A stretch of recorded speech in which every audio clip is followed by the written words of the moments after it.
Amber Brown is Not a Crown by Paula Danziger, Chapter 8. It's not easy choosing a new best friend. I sit on my bed, staring at the list of kids who are in my class. First of all, it's going to take a long time to decide. And then, what if the person I choose already has a best friend or doesn't want me as a best friend?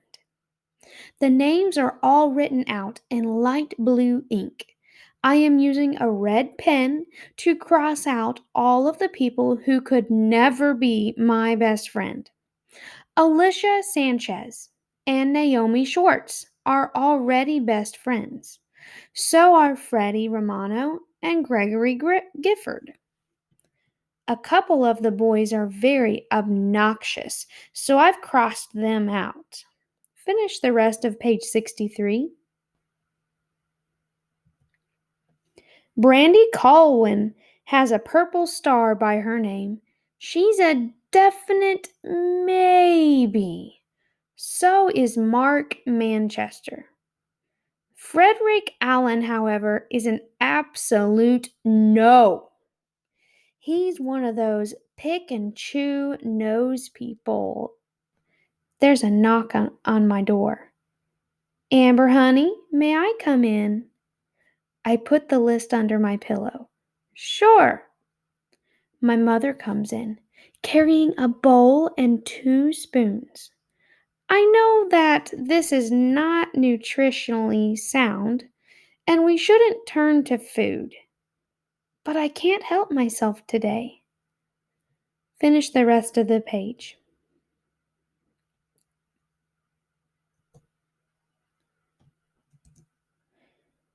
How do I tell her about the chewing gum ball? How he won't talk to me about leaving? How he acts as if going away is one of the easiest things in the world?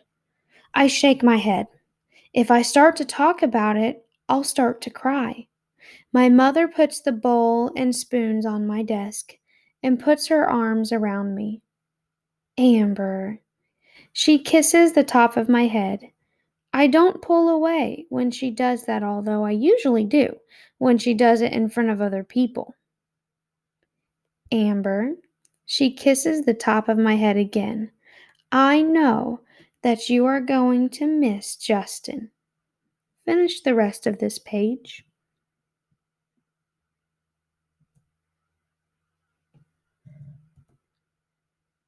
Sometimes when people have to leave each other, they act as if it isn't happening or they pick a fight, so it won't seem so hard to go. In this case, it looks like both.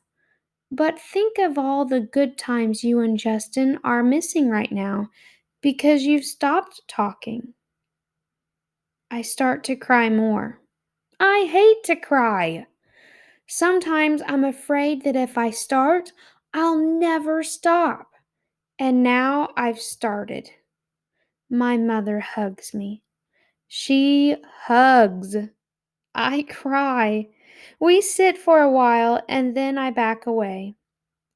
Mr. Cohen says that our bodies are made up of 80% liquid. The way I've been crying, the Weather Bureau would call me a drought. Thanks for the hug, Mom, I say. I'll be okay now. Do you want to be alone? She asks. I nod. I'll be in the living room if you need me. Finish the page.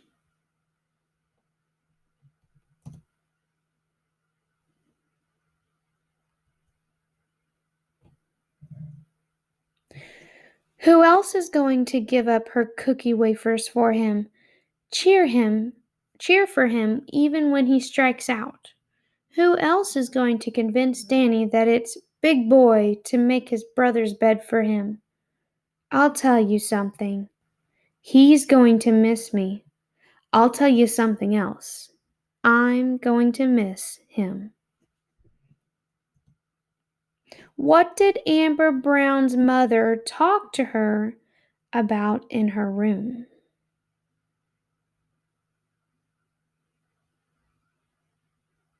What emotions is Amber Brown feeling in this chapter?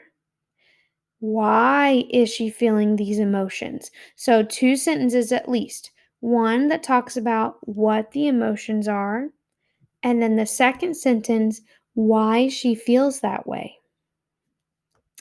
And then the last question, think about a time when you felt strong emotions like Amber Brown. What was the cause? So I want you to write at least three sentences for this, three to four. So think of a time either I know some of you have already told me some examples of some friendships you've lost or from your own experience in moving. So talk about one of those things. And if you've never had those experiences, talk about another experience that comes to your mind when you had strong emotions like Amber Brown is feeling. And what was the cause? Was yours the case that you were moving, a friend was moving, or was it something totally different, but it caused a similar emotion? Talk about it for about 3 to 4 sentences, and then you are done.